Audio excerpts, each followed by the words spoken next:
आपल्या सर्वांचं दैवत, देशाचे नेते, ज्यांच्या आयुष्याच्या कारकिर्दीत फार थोडक्यात मगाशी एक झलक आपल्याला दाखवण्याचा प्रयत्न एका फिल्मच्या माध्यमातून केला, ते आपल्या पक्षाचे राष्ट्रीय अध्यक्ष आदरणीय पवार साहेब, आपल्या पक्षाच्या राष्ट्रीय कार्याध्यक्षा आदरणीय सुप्रियाताई, या निमित्ताने उपस्थित असणारे पक्षाचे सर्वच मान्यवर खासदार, आमदार, व्यासपीठावरील सर्व दिग्गज नेते, मुंबई प्रदेश राष्ट्रवादीच्या अध्यक्षा राखीताई जाधव, व्यासपीठावरील सर्वच मान्यवर आणि बंधू भगिनींनो, आपल्या सर्वांना मी आजच्या 26व्या वर्धापन दिनाच्या मनापासून शुभेच्छा पहिल्यांदाच सुरुवातीलाच देतो. हा पक्ष 27व्या वर्षात पदार्पण करतोय. या 27 वर्षाच्या कालखंडामध्ये या पक्षाने महाराष्ट्रात तर भरीव योगदान दिलं, पण देशाच्या अनेक महत्त्वाच्या प्रश्नावर आपल्या या पक्षानं फार मोठं योगदान देण्याचं काम देशपातळीवर देखील पवार साहेबांच्या माध्यमातून केलं.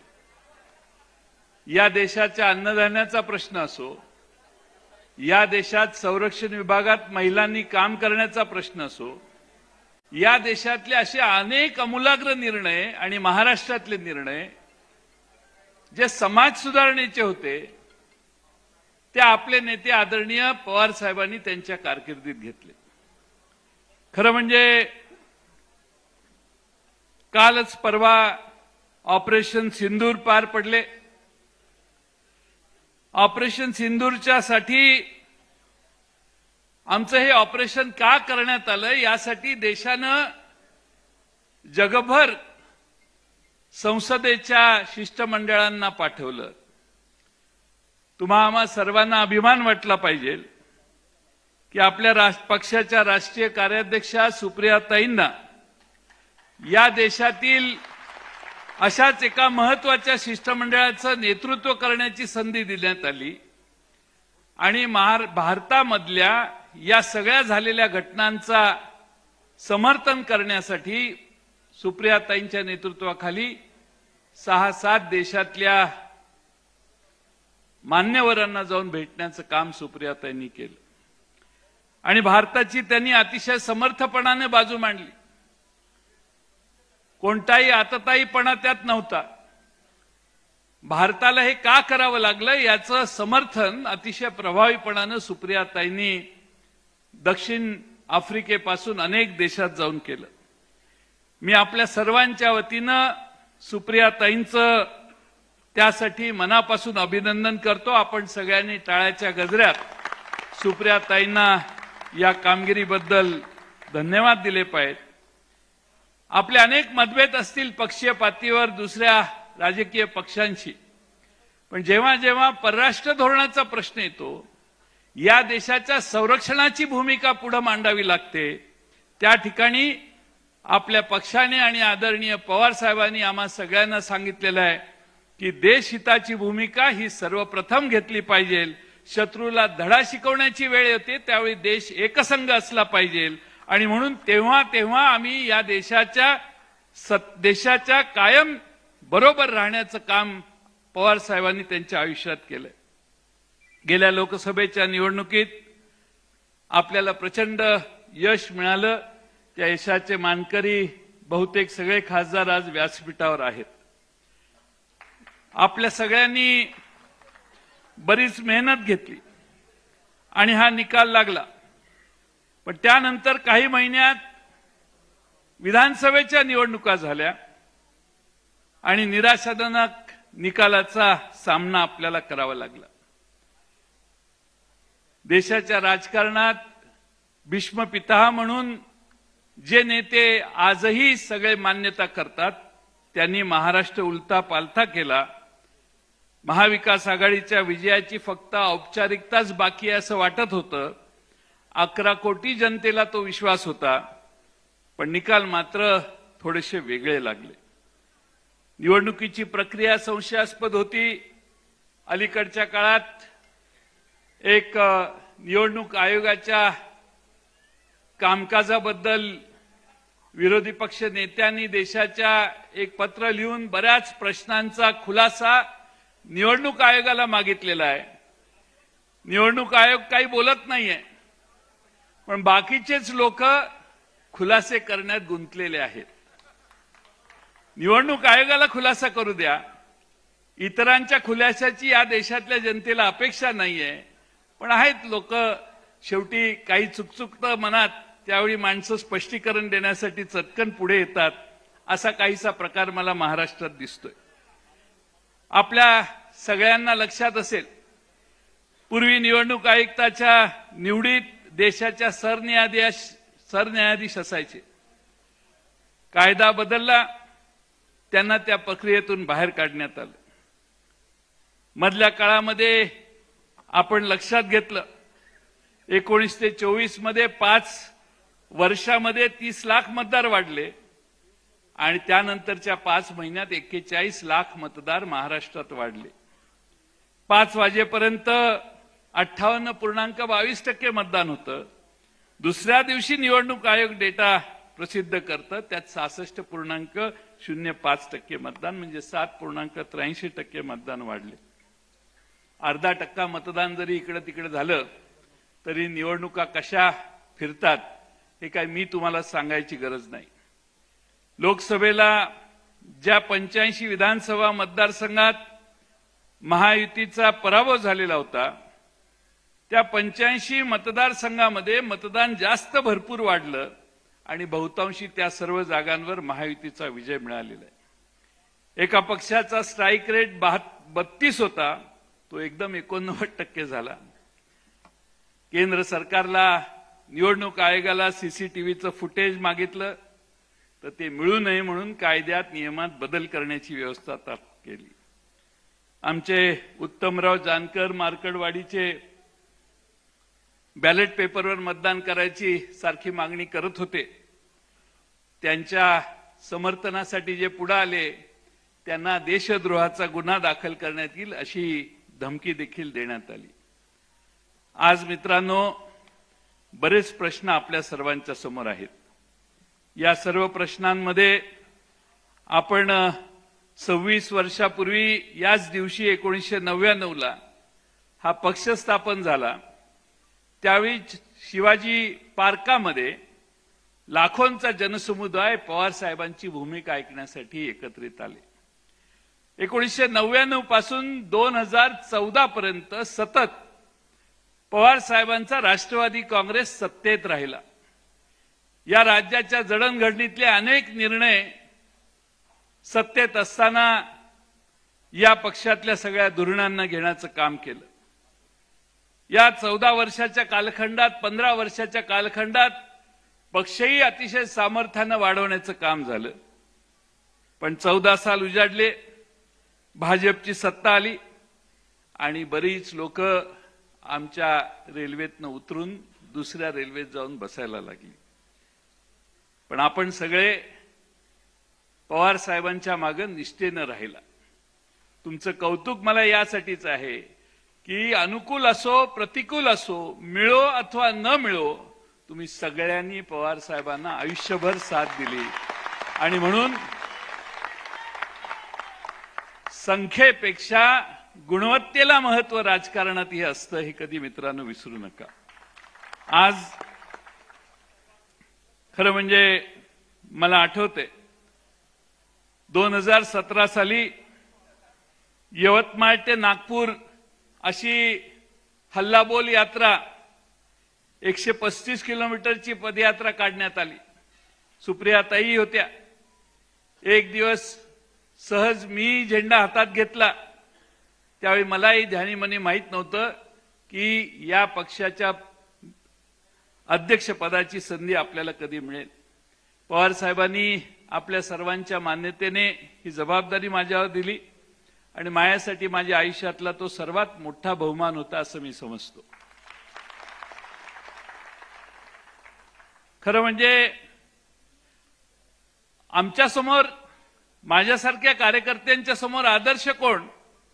आदर्श छत्रपती शिवाजी महाराज, ज्यांनी तमाम मराठी माणसांच्या मनामध्ये स्वाभिमान आणि स्वराज्याचं बीज पेरलं. छत्रपती संभाजी महाराज, ज्यांनी प्राण सोडले पण स्वराज्याची प्रतारणा केली नाही.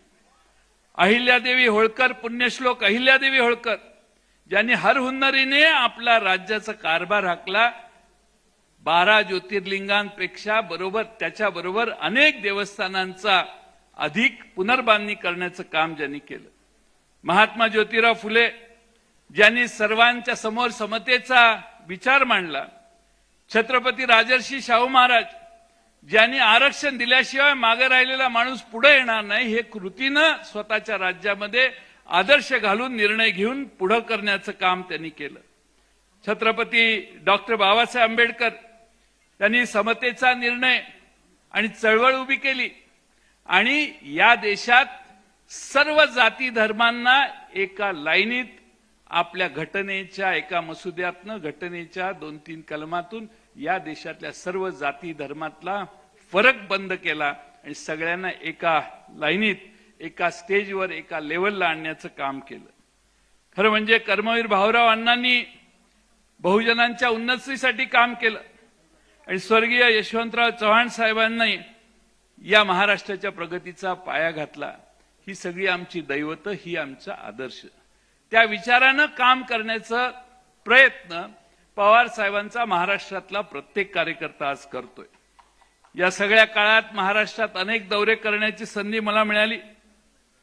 2018च्या शेवटापर्यंत परिस्थिती फारच बदललेली होती. अनेक जण पक्ष सोडून जात होते.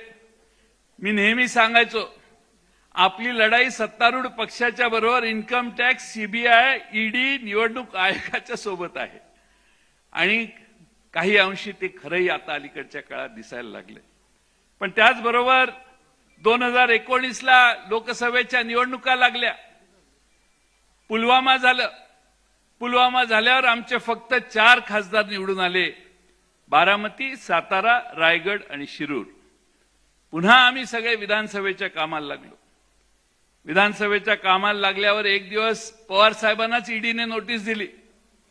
ईडीने नोटीस दिल्यावर पवार साहेब म्हटले, मला काय बोलवता, मीच येतो ना तुमच्याकडे. पवार साहेब असं म्हटल्यावर महाराष्ट्रभर जनतेनं बॅनर लावले, मी येतोय म्हणून. लोक रस्त्यावर उतरली.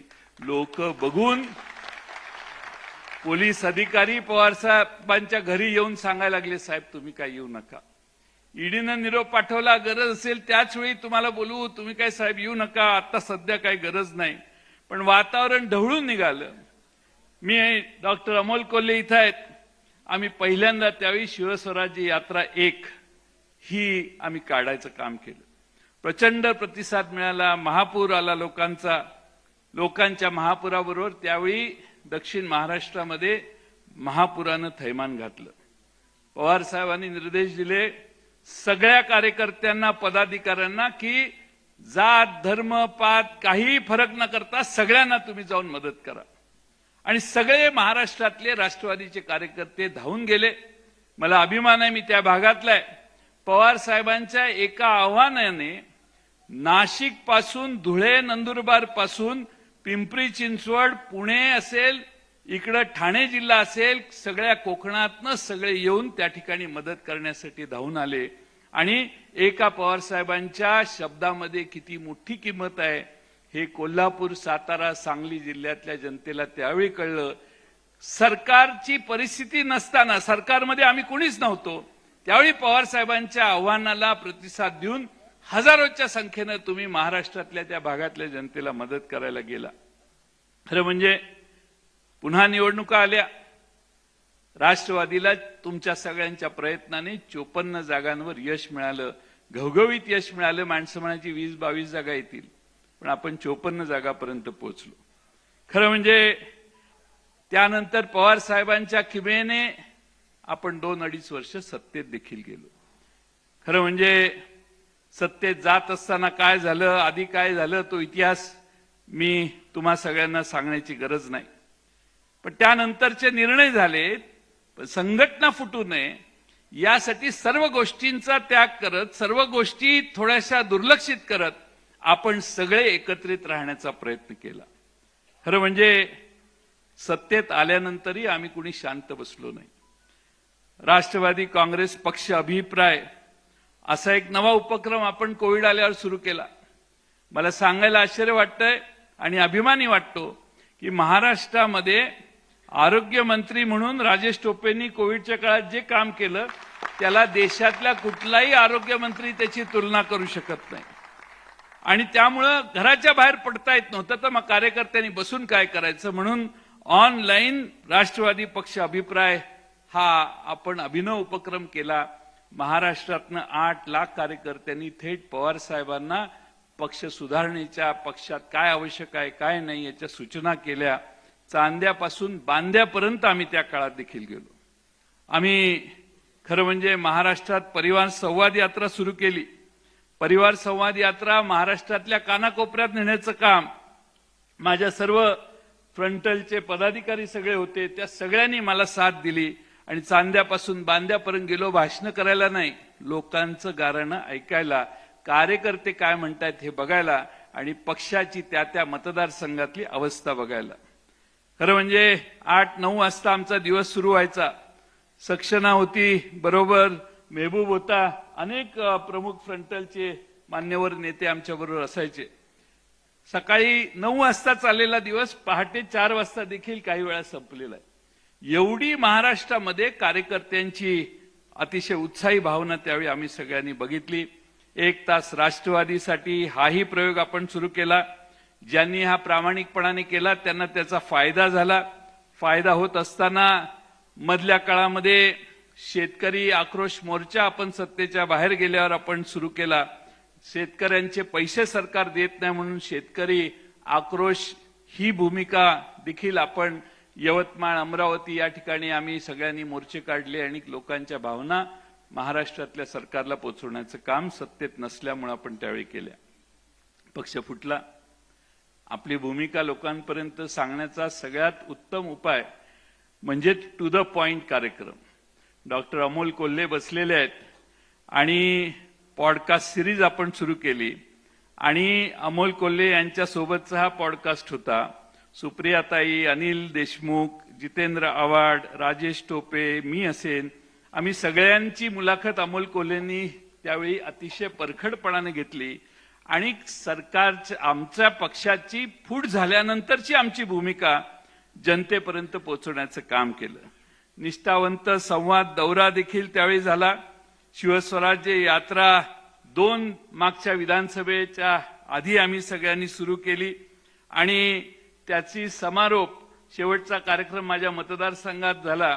पवारसाहेब आलेले, पाऊस धो-धो पडला, स्टेज सगळं मैदान भरलेलं, मोकळं झालं. मला धस्त झालं की आता काय खरं नाही आपलं. पण पाऊस संपल्यानंतर पुन्हा सगळं मैदान येऊन पूर्ण भरलं आणि पवार साहेबांचा शेवटचा शब्द ऐकेपर्यंत माणसं मैदानात थांबली. हा पाठिंबा पवार साहेबांना त्यांच्या आयुष्यभर जनतेनं महाराष्ट्रात दिला. लोकसभेत 8 जागा निवडून आल्या. पक्ष फुटल्यानंतर आमच्या पक्षाला घेरण्याचा प्रयत्न झाला, पण 8-72 आमचे 9च आले असते. शशिकांतही आल्यासारखाच आहे आमचा, पण 10 पैकी 8 किंवा 9 बॉर्डरला शशिकांत शिंदे, थोडक्यात आमचा पराभव ते तुतारी आणि ट्रम्पेटमुळे झाला. पण महाराष्ट्रातल्या जनतेनं पवार साहेबांचा विचार उचलून दिला आणि पवार साहेबांचं फार मोठं समर्थन आणि विकास आघाडीचं मोठं समर्थन महाराष्ट्रातल्या जनतेनं केलं. आज खरं म्हणजे या सगळ्या लोकसभा लढवत असताना अनेक फीडबॅकवर आम्ही सगळ्यांनी काम केलं. बीड, नगर, भिवंडी, वर्धा, भिवंडी आणि वर्धा आपण आघाडीत मागून घेतलेली जागा मिळवून विजयी झाली पाहिजे यासाठी अट्टहासाने सगळ्यांनी काम केलं आणि समोर पैशाचा भडीमार चालू असताना देखील आपल्या सगळ्या उमेदवारांना विजयी करण्यात आपण सगळे यशस्वी झालो. खरं म्हणजे त्या काळात पवार साहेबांनी, उद्धवजी ठाकरे साहेबांनी प्रचंड मोठ्या सभा घेतल्या आणि महाविकास आघाडीला लोकांनी देखील तेवढाच मोठा प्रतिसाद दिला. खरं म्हणजे हा सगळा विजयी भाग झाला, पण त्यानंतर विधानसभा झाल्या. मी मगाशी सांगितलं आपला पराभव झाला, पण आज एवढी गर्दी पवार साहेबांच्या भोवती असायची, पक्षात असायची, की सगळ्यांनी गृहीत धरलेलं की निवडणुका हा एक सोपस्कार आहे. पण आमचे अनेक चांगले उमेदवार आमचे बऱ्याच ठिकाणी पराभूत झाले. ठीक आहे, राजकारणात पराभव चिपळूण असेल, अकोले असेल, पारनेर असेल, या ठिकाणी चिन्हाचा फटका आपल्याला बसला. अनेक ठिकाणी सिंदखेड राजा आहे, हडपसरचा मतदारसंघ आहे, बॉर्डरवर आपले पराभव झाले आणि त्यामुळं आपल्याला 288 पैकी 73 मतदारसंघाचा निकाल 5% कमी मार्जिनने लागला. त्यामध्ये बहुतेक ठिकाणी आपण पराभूत झालो, पण बॉर्डरवर आपले पराभव झाले. आपल्या खरं म्हणजे राज्याच्या मधले 2 महत्वाचे पक्ष हे सत्तारूढ पक्षाने फोडले आणि त्यामुळं काही प्रश्न आपल्याला तयार झाले. मनी आणि मसलचा किती वापर झाला हे सांगून मी तुमचा काही हे करायची गरज नाही. आमच्या आंबेगावचा उमेदवार आमचा देवदत्त हा ट्रम्पेटमुळे समोरच्या बाजूला चिन्हाच्या घोटाळ्यामुळे आमचा आंबेगावचा उमेदवार पराभूत झाला आणि त्यामुळे ह्या सगळ्यातून आम्ही आजही ठामपणाने या सभागृहातले आणि साहेब या ठिकाणी आम्ही फक्त पदाधिकाऱ्यांना निमंत्रित केले. असे हजारो कार्यकर्ते आहेत की जे आज नाराज झालेत, त्यांना निमंत्रण दिलं नाही म्हणून. मला अनेकांचे मेसेज आले, अनेकांची भूमिका माझ्यापर्यंत आली आणि लोक म्हटले आम्हाला का नाही बोलवलं. आपण मागच्या वेळी अहमदनगरला असाच मेळावा घेतला.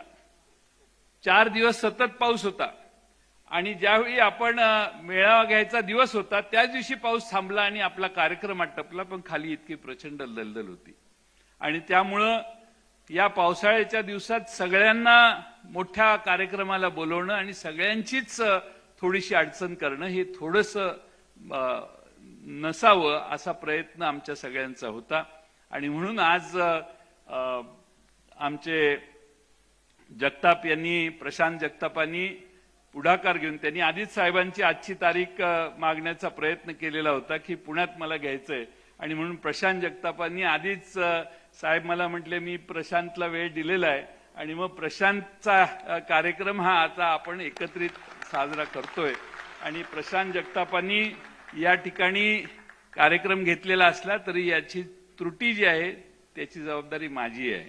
जे चांगलं आणि उत्तम आहे ते प्रशांतनं केलंय हे तुम्ही विसरू नका. शेवटी प्रश्न अनेक आहेत, मतदार यादीतला घोळ, बाकीच्या सगळे प्रश्न, ह्या सगळ्या सांगून मी तुमचा वेळ जास्त घेणार नाही. पण प्रश्न अनेक आपल्या सर्वांच्या समोर आहेत. कोकणात अवकाळी पावसानं थैमान घातलं. आंबा, काजू, कोकम इथं पिकांचं नुकसान झाले. सरकार तिकडे लक्ष द्यायला तयार नाही. शिवभोजन थाळीने लाखो लोकांना तारलं. आता शिवभोजन थाळीच बंद केली आहे सरकारने. विकास कामावर खर्च करायला सरकारकडे पैसे नाहीत आणि एवढ्या योजना जाहीर केलेल्या आहेत की अनाथांचं, दलितांचं, आदिवासींचे पैसे वळवण्याचं काम या सरकारकडून होते. एखाद्या मुलीला तिच्यावरचा अन्याय सहन होत नाही म्हणून तिला जीव द्यायला लागतो, तेव्हा कुठेतरी राज्यातली यंत्रणा त्याची नोंद घेते आणि दखल घेते. काल परवा धुळ्यात एक प्रकार झाला. आपल्या आमदारांचे एक कमिटी होती. आमदारांची तुमच्या संसदेच्या काही कमिट्या असतात तशा आमच्या विधिमंडळाच्याही कमिट्या असतात. मग आमची कमिटी जाते. मग कमिटी गेल्यावर तुम्ही काय करता, तुम्ही त्या राज्याचे त्या भागाचे प्रश्न ऐकता, पण आमची कमिटी जाते आणि आमच्या आमदारांचा पीए खोलीत बसून पैसे गोळा करतो. 2 कोटी रुपये पीएकडे सापडले. विधिमंडळाच्या एका प्रमुख समितीच्या प्रमुखांच्या पीएकडे 2 कोटी रुपये सर्किट हाऊसला. कसं आहे, आपल्याकडे पोलीस नाहीत, इन्कम टॅक्स नाही, 5 नाही 10 कोटी असतील, पण जाहीर 2 कोटीच झालेत. आपलं 2 कोटीलाच बोललं पाहिजे. जाहीर जे झालं तेच धरायचं असतं, जे जाहीर झालं नाही ते तुम्ही आणि मी बोलून काय उपयोग आहे. 3 वर्ष स्थानिक स्वराज्य संस्था प्रशासकाच्या हातून चालवल्या जात आहेत. शेवटी सर्वोच्च न्यायालयाला सांगावं लागलं, अरे बाबांनो काय निवडणुका घेणार आहे का नाही, काय का घेत नाही, काय प्रॉब्लेम आहे. आणि मग निवडणुका घेण्याचा प्रयत्न होतोय. पण माझी शंका आहे की रवींद्र पाटील साहेब, बहुतेक जळगावला तूर्त निवडणूक होणार नाही. नगरपालिकेचे होईल, महापालिकेची होईल का जिल्हा परिषदेची होईल हे अजून त्यांनीच ठरवलेलं नाही. त्यामुळे जेव्हा येईल त्यावेळी आपल्याला लढण्याचं काम करायचंय. पण निवडणुका टाळण्याचा सरकारचा प्रयत्न होतोय. आता शक्तीपीठ महामार्ग सगळ्या पानसरे भागातून जातोय, सगळ्या लोकांचा विरोध आहे. आता सगळ्यांचा विरोध असताना आणि कुणी मागणी केलेली नसताना त्या महामार्गाचा आग्रह करणं, हे याच्या मागे एवढा इंटरेस्ट काय आहे अशी लोक कुजबूज करतात. मी आपलं लोक काय म्हणतात ते मी सांगतो. त्यामुळं आपण अलीकडे बघितलं असेल की महत्वाच्या प्रश्नावरून लोकांचं लक्ष वेधायचं असेल तर काय करायचं असतं, पवार साहेबांना शिव्या घालायच्या, पवार साहेबांच्या विरोधी बोलायचं. पवार साहेबांना बोललं की सगळे माध्यम तेच दाखवायचं, दिवसभर कार्यक्रम करतात. मूळ प्रश्न महाराष्ट्रातला बाजूला राहतो आणि पवार साहेबांच्यावर बोलायचं. पवार साहेबांच्यावर आता अलीकडे विनाकारण टीका चालू आहे. पवार साहेबांनी ओबीसीच्या समाजाच्या हितसंबंधांचं रक्षण करण्याची कायम भूमिका घेतलेली आहे त्यांच्या आयुष्यामध्ये. या देशामध्ये मंडल आयोग जाहीर झाल्यावर मंडल आयोगाची पहिली अंमलबजावणी भारतात जर कुणी केली असेल तर शरद पवार साहेब नावाच्या मुख्यमंत्र्यांनी त्यावेळी केली.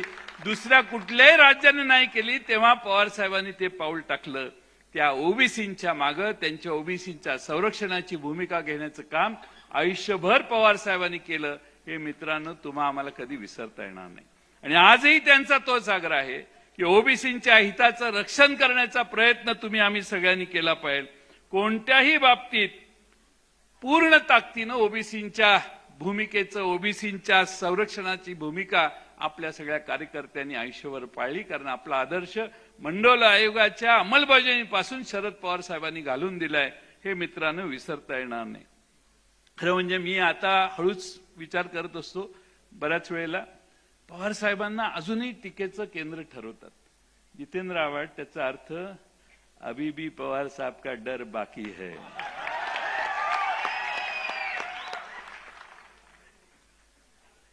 हे एका आमदाराच्या पीएचं जाऊ दे, तुम्हाला मोठी गोष्ट सांगतो. एका उच्च न्यायालयाच्या न्यायमूर्तीच्या घरी सगळं गॅरेज भरून पैसे सापडले. राव, न्यायालयाने, सर्वोच्च न्यायालयाने समिती नेमली, त्यांनी त्याला दोषी ठरला.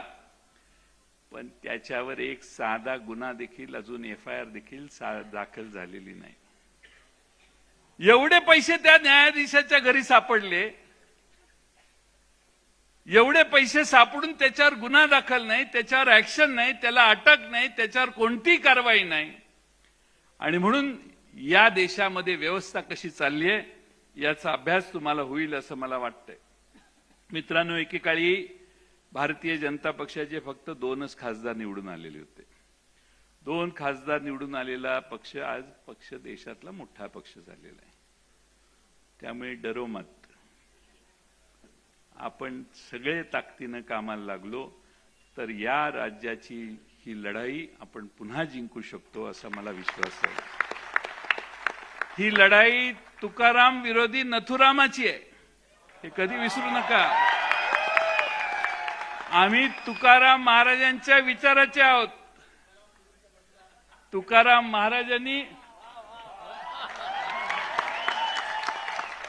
महाराजांनी जितेंद्र आव्हाड आम्हाला सांगितलेलं आहे की भले तर देऊ कासेची लंगोटी, नाठाळ्याच्या माथी हानू काठी.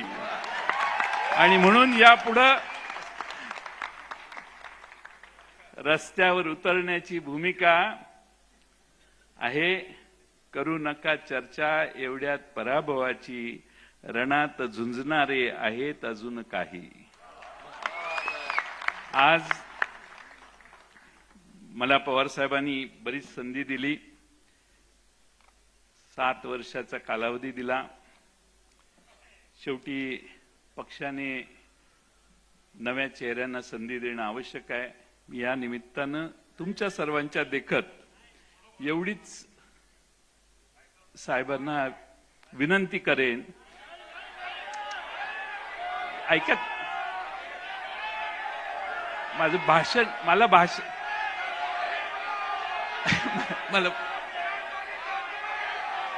आगे बढ़ेंगे तुम बैठो.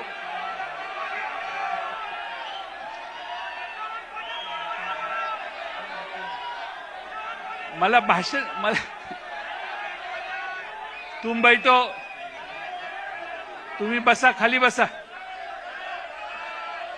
नाना खाली बसा, खाली बसा, खाली बसा. नाशिककरांनी खाली बसावं.